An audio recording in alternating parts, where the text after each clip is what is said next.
Hoje a gente vai trabalhar um pouquinho com as relações de semelhança, o que vem após a semelhança de triângulos. Então nós temos aqui um triângulo onde tem C está para C', B está para B' e A está para A'.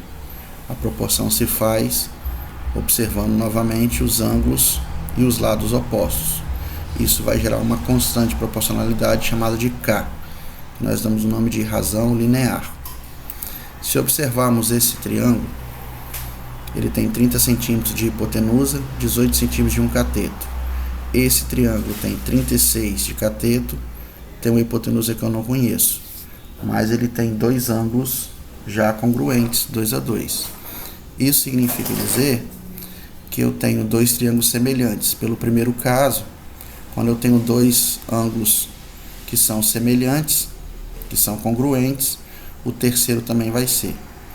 Então, fazendo aqui a relação, 18 está para 36, assim como y está para x, assim como 30 está para z. Então, 18 está para 36, y está para x, 30 está para z, e essa constante é meio. Facilmente descobrimos aqui que o z é 60. Sabendo que a hipotenusa do triângulo maior é 60, eu tenho 3.600, x² mais 36, o y vai ser 48. Como todas as medidas do triângulo pequeno representam metade do triângulo grande, então eu tenho aqui, se o x vale 48, o y vale 24. Assim, a área do triângulo pequeno vai ser 18 vezes 24 dividido por 2, 216. A área do triângulo grande vai ser 36 vezes 48 dividido por 2, dá 864.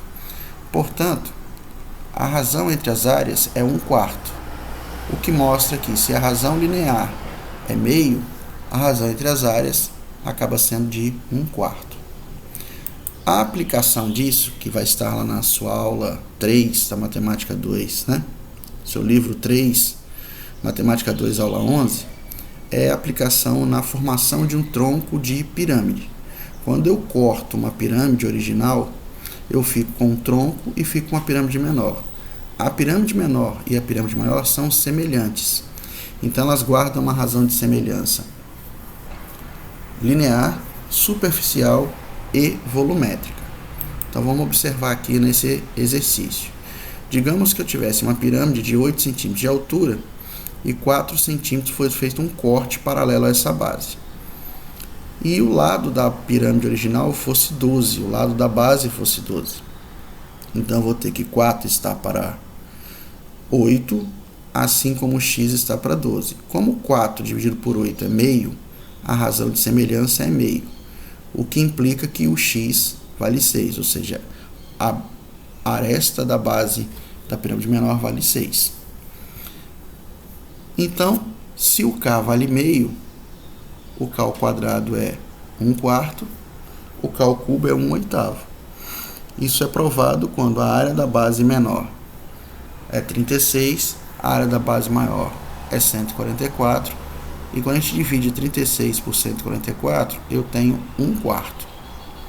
O volume da pirâmide maior é 384, o volume da pirâmide menor é 48, e quando a gente divide 48 por 384, também teremos 1/8. Então está provado que numa pirâmide existe uma razão de semelhança linear, volumétrica e superficial.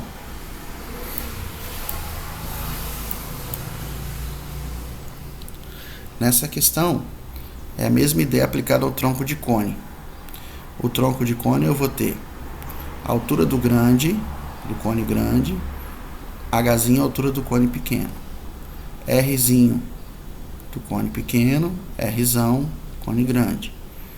E aí eu tenho altura, geratriz e raio. Isso vai gerar um K. Então, como esse triângulo tirado a partir de raio geratriz do cone pequeno e do raio geratriz do cone grande são semelhantes, porque aqui é paralelo à base, eu vou ter de novo as três razões de semelhança. Então, aplicando isso no exercício, vamos imaginar que eu tivesse um tronco de pirâmide de raio da base 11, foi feito um corte gerando um cone menor de raio da base 6 centímetros. O que eu não sei é que altura foi feito esse corte, mas eu sei que se eu aplicar o Pitágoras aqui, 13, 5 e H, eu descubro que a altura do tronco é igual a 12. E aí eu posso fazer a razão de semelhança. 11, raio da base do cone maior, está para 6, raio da base do cone menor. Assim como 12 mais a galinha está para a galinha, a altura do cone maior pela altura do cone menor. Efetuando as contas, nós percebemos que a galinha vale 72 sobre 5.